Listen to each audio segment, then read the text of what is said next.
ఎందుకంటే బండి సంజయ్ కొడుకు అంటే ఇంత ముందు రక్త చరిత్ర తిరగయ్యండి.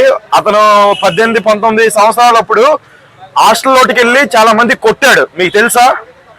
హాస్టల్లోకి వెళ్ళి చాలా మందికి ఇబ్బంది పెట్టాడు. అంటే ఒక వాళ్ళ నాన్న ఎమ్మెల్యే ఉండే టైంలో వెళ్ళి చాలా విధ్వంసాలు సృష్టించాడు. కానీ ఆ వీడియోలు బయటికి రాలే. ఇప్పుడు అవన్నీ వస్తున్నాయి. ఎందుకు వస్తున్నాయి? ఆల్రెడీ ఒక కేసు బయటపడింది కదా, బండారం మొత్తం బయట పెడతారు ఇప్పుడు. బండారం మొత్తం ఎందుకంటే బండి సంజయ్ అంటారు, బండి కాదు బండారం. బండారం సంజయ్ కుమార్ అని పెట్టండి, బాగుంటది. ఓకే, ఇక్కడ రివర్స్ వాతావరణం కదా, కాంగ్రెస్ పార్టీ అంటేనే రివర్స్ వాతావరణం. మరి ఎందుకు ఇంకా గవర్నమెంట్ స్పందించట్లేదు? స్పీడ్ లేదు, ఎందుకని? స్పీడ్ లేదు మిత్రమా. సమరమా రమా అంటే ఏంటి అనట్లేదు. మరి రేవంత్ రెడ్డి అన్న ఎందుకు ఆగాడు, ఎందుకు వెనకడుగేసాడు? మరి ఇప్పుడు కేటీఆర్ గారు మరి దీనికోసం స్పందిస్తారా? కేసీఆర్ గారు స్పందిస్తారా? వీళ్ళు స్పందిస్తేనే దీనికి చట్టబద్ధంగా పనులు జరుగుతాయా, లేకపోతే ఏంటి, ఏం జరుగుతుంది అసలు? అంటే ఇప్పుడు కాంగ్రెస్ పార్టీ నుంచి మా రేవంత్ అన్న వచ్చి పెట్టలేడా? మా రేవంత్ అన్న కోసం మేము ఎంత పొగిడాం, ఎందుకు పొగిడాం? ఇక్కడ మొత్తం అంతా ఉన్న సిటీని చాలా మెరుగుగా పరిచి ఎన్నో మంచి పనులు చేసిన రేవంత్ అన్న కోసం ఈ రోజు ఎందుకు జనాలు బాధపడుతున్నారు?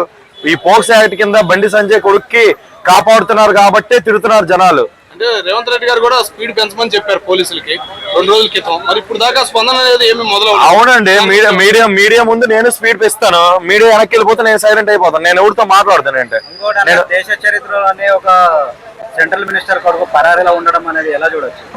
తప్పు చేశాడు, తప్పు చేస్తే ఎవడైనా ఒకటే, తప్పు చేశాడు కాబట్టి దాగున్నాడు. ఏమి సరదాగా సిటీ రోడ్లు తిరిగితే చంపేస్తారు, ఒకే వేటికి వేసేస్తారు. ఇక్కడ అంటే అమ్మాయికి కొంత డబ్బులు ఇచ్చాడు, ఇది ఎప్పుడో 4 నెలల ముందు జరిగింది, కావాలని ఇప్పుడు బయటికి తీశారని విమర్శలు కూడా వస్తున్నాయి. దాని గురించి ఏమంటారు? అంటే మోసం చేశారు కదండి, ఫస్ట్ అతన్ని జైల్లో పెట్టాలండి. ఇవన్నీ పక్కన పెట్టేయండి, ఈ టాపిక్స్ అన్ని పక్కన పెట్టండి. మీడియా మిత్రులందరూ ఒకటే మారుతూ ఉండండి. అతను జైలుకి వెళ్ళేంత వరకు మనం కష్టపడాలి. మనం కాదు, మన మీడియా కాదు, మన మిత్రులు కాదు, ఒక కామన్ మ్యాన్. సీఎం అంటే కామన్ మ్యాన్. ఒక కామన్ మ్యాన్ నుంచి చీఫ్ మినిస్టర్ వరకు వెళ్ళిన రేవంత్ అన్నకి నేను ఒకటే చెప్తున్నా, అన్న మనం అంతా కష్టపడి వెళ్ళామన్నా, ఎవరిని మోసాలు చేయలేదు, వెన్నుపోట్లు పడలేదు, కానీ కష్టపడి మనం ఈ రోజు ఈ స్థాయిలో వెళ్ళాము. అంటే బండి సంజయ్ గారు కూడా స్టేజ్ మీద నా కొడుకు తప్పు చేస్తే జైల్లో పెడతారు, గవర్నమెంట్ తన పని తను చేసిద్దని కూడా అన్నారు. దాని గురించి ఏమంటారు? అవును, ఇప్పుడు అంత పెద్ద మీటింగ్ పెట్టినప్పుడు అతను రాకూడదు ఆ రోజు, ఎందుకంటే ఇంత కేసులు అవుతున్నప్పుడు.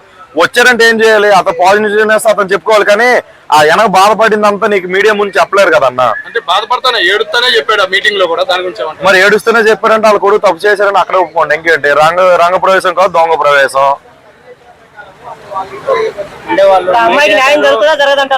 ఇంకే న్యాయం జరుగుతుంది? ఆల్రెడీ సీన్ అయ్యి 4-5 నెలలు అయిపోతుంది, ఇప్పుడు వరకే జరగలేదు, ఇప్పుడే జైల్లో పెట్టలేదు, ఇంకెప్పుడు పెడతారు? అంటే 2 రోజులు పర్మిషన్ తీసుకున్నాను, కోర్టుకు హాజరవుతారని అంటున్నారు. ఎల్లుండా హాజరవుతారంటారా? రేపు కానీ ఎల్లుండి కానీ? బొక్కలు హాజరు పెడతారన్న. ఇంకో 2 రోజుల్లో దీనికి వాయిదా అంటారు. ఇంకో వాయిదాలు వేసి వాయిదాలు పెంచుకొని లాస్ట్ కి జనాలు గుడిసిపోయినంత వరకు కష్టపడతారు అంతే.